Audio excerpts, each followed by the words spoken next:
Welcome to our new channel where my husband and I are building out a skoolie. We call ourselves Our Wandering Roots. If you're brand new here, please feel free to like and subscribe. Very first video isn't anything super exciting, just a little bit of an intro of who we are, what we're getting into, and our first week with the bus. I'm Noelle. I'm Chris. And we are about 1 week into our bus builds. Yeah, we've had it for about 2. But we just Correct, kinda, but we've only been working on it for about 1. So it's been a lot of work so far. I don't feel like it's been that much work so far. It's been a couple hours a night, so it hasn't been like the end of the world. No. The seats are going to take a little bit longer than I was hoping. Everybody says that. I was doing it. Everybody says that. Because we're going to have to grind them out. So. Which most people also say. Yeah, I know, but it's loud. And we can't do it at night because we have neighbors. So. True story. We live in a suburb right now, more or less. So it very much limits our time on what we can do with loud noises. We've stripped a lot of the paneling out already. We've already started working on some of the electrical stuff to get it cleaned up. Like it's a 2000 bus, so there's a lot of little things that are going to need repairs on it. There's just stuff that has to be maintenance that has to be done. I know we have to put a new water pump in. I have that already ordered. Just a few other things. So we started tearing out the interior panels to get us a look at the insulation stuff that's in the bus. Which isn't a whole lot. But I mean, that's vehicles in general usually don't contain a lot of insulation. I did find it interesting that in the front half of the bus there was no insulation under the covered panels, and in the back here it has. I think it's like this side, and that whole side doesn't have any in there. It doesn't look like. Very yeah, it's weird. It's a strange mock-up. Well, and it's so weird how they. I don't know if this was converted into this like passenger after Bluebird got it, like another company did it or what, because it's just different things. But I think one of the things that I find a little annoying, and this is private buying in general, we actually looked at buying RVs kind of before this all happened, and let's take a journey. So when I first went out to school in LA, I was obsessed with skoolies, and we started looking at some buses, but at the time buses were really expensive, and we ended up getting a little van, like just a soccer mom van that somebody had already put solar into, and then we converted the inside to kind of fit our needs. But the parking out there was insane. I was kind of afraid of LA traffic, so I ended up not living in the van. But we've used it a couple of times and lived in it for about a week to a week and a half at a stint. And now we are looking to move down south and have a homestead.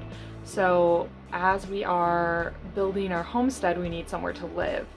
And I was like, I would really like to take my work on the road. I do makeup and costuming. So we started looking at RVs, and all of the RVs on the market are really expensive, and there's a lot of private sellers that have their prices marked way up. And as we're shopping, we're finding that private sellers are unfortunately not always very honest. I think the day that I hit the fuck it button, we drove into Minnesota 5 hours to see an RV that this guy was selling that he had originally listed for $20,000. Yeah, 21. And he was willing to think about 15. And the generator didn't start. The whole inside looked like it had been pieced apart and redone poorly, and the entire thing smelled like dog piss.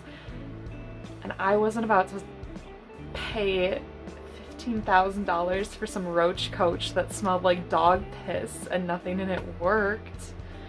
So we started being like, well, what if we looked at buses? And the very first one I pulled up was like $2,000, $3,000. And then we ended up finding this one, which we paid a little bit more for, but I really like this bus.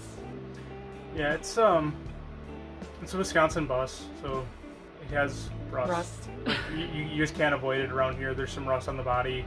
The the frame's gonna have a little bit of rust on it, but it's not bad. It was $4,000 we paid for it. It's got an 8.3 Cummins diesel pusher, so it's behind us instead of in front, which is going to be really nice in the long run. And it's a nice big engine, so as opposed to the smaller, I mean, they're still big gas engine, but as opposed to the smaller gas engines, which if we decided to go out south into the west and into like the Rockies and stuff like that, this will have a lot better chance in the mountains going up and down them. Also, we don't really have to, you know, some people talk about like they worry about weight restrictions and stuff like that. This is such a big chassis and a big thing. The little amount of weight that we're putting in here compared to the seats that we're taking out, like we're gonna have no worries. I don't think we'll have any problems with it. All the air conditioning that we're going to take out yet and all that stuff. The chairs alone in this particular bus are about, what did you say, like 50 pounds a piece at least? Yeah, I think they're probably closer to 60. There are these cool folding chairs that actually, like, so you can get wheelchairs in here. So they actually fold up against the side of the bus. They're super heavy duty. I mean, obviously, like anything for transit stuff is. This is all made for like wheelchair transportation, Yeah, so everything folds up and folds away, and then we've got the ramp to take out as well. I think it was originally sold to a church. I think a church originally had it, and then a logistics company had it, and then we bought it after that, after the logistics company. But I don't think the logistics company, they just did some goofy stuff with maintenance stuff. So I think we're gonna have a bunch of, there's like, just goofy stuff. Like mechanically it sounds great. The engine only has 100,000 miles on it, but like there's a couple hose leaks that need to be fixed. The water pump needs to be done. There's a bunch of goofy stuff with the electrical. Like in here, the 12 volt, they put these weird lights in the ceiling. I don't know.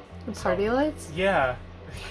Like I really just want to tear them out, honestly. I already took the one out back here.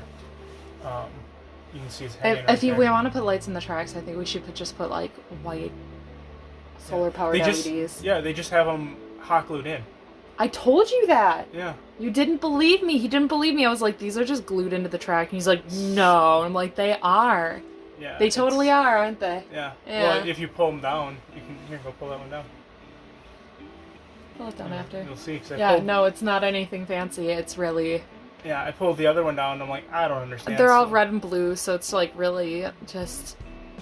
No, I think I'd rather pull them all out and maybe put a few RGB tracks up there, like every third one or something instead. I'd rather run them the long way than across anyway, like you were talking about, like by the curtains. Yeah, like along the edges. Mm-hmm. Yeah.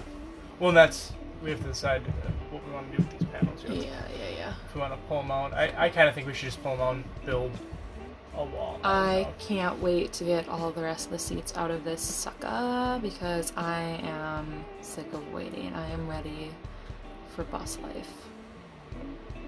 Yep. Yeah, I think we'll do a video on like tips and tricks to pulling out some of these things, just to make it a little bit easier. Some of the stuff like rivets, instead of grinding them off, you can just literally drill out the center of a rivet with a drill bit and then pop them, and they'll pop right off. Yeah, that one, I did that this morning and I got all the tiny rivets out of our ceiling in probably about an hour, so that wasn't too bad. We also have a TikTok account. We decided on our name. I'm filming this before we even have the channel up. Yeah, I thought you. So we're going to be. I haven't. Oh. So we're going to do our channel as Our Wandering Roots. So the same name that we have here. You can find us on TikTok. Maybe at some point in time we'll start a Facebook page or a blog or something, but for right now it's going to be YouTube and TikTok. But I mean, depending on when we post this and when you're watching this, we'll see about, blog, Facebook, Insta, any of that crap. So. Cool. You want to talk about anything else? No? My wave wasn't even actually in there. I was trying to wave and it was just not there. It's okay, you're not used to this. You're not used to this and I'm not good at this, so this will be an interesting new chapter in our lives. Okay, goodbye!